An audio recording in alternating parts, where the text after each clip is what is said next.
Matthew chapter 17. After 6 days, Jesus took with him Peter, James, and John his brother, and brought them up into a high mountain by themselves. He was changed before them. His face shone like the sun, and his garments became as white as the light. Behold, Moses and Elijah appeared to them talking with him. Peter answered and said to Jesus, "Lord, it is good for us to be here.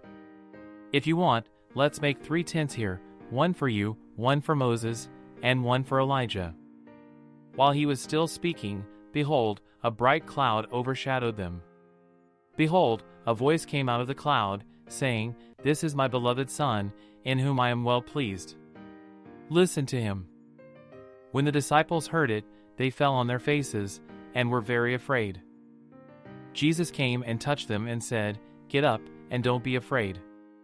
Lifting up their eyes, they saw no one except Jesus alone.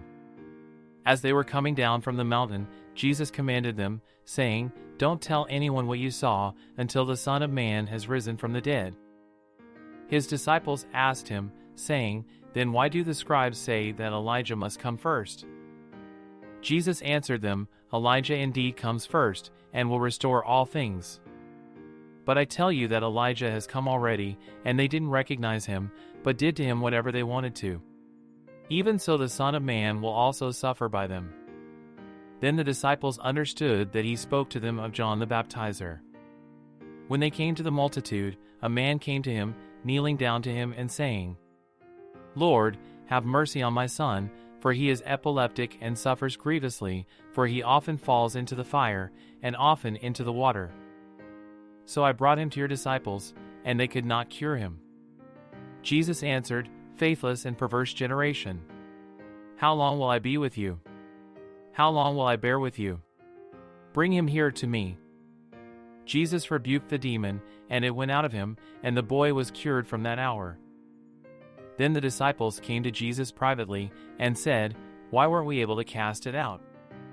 He said to them, "Because of your unbelief. For most certainly, I tell you, if you have faith as a grain of mustard seed, you will tell this mountain, 'Move from here to there,' and it will move, and nothing will be impossible for you. But this kind doesn't go out except by prayer and fasting." While they were staying in Galilee, Jesus said to them, "The Son of Man is about to be delivered up into the hands of men.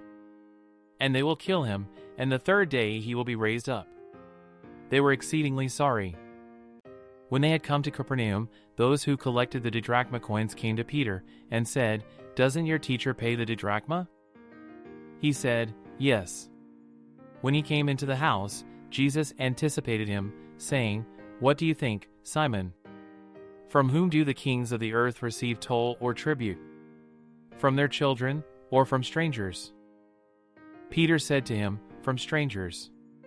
Jesus said to him, "Therefore the children are exempt. But, lest we cause them to stumble, go to the sea, cast a hook, and take up the first fish that comes up. When you have opened its mouth, you will find a stater coin. Take that, and give it to them for me and you."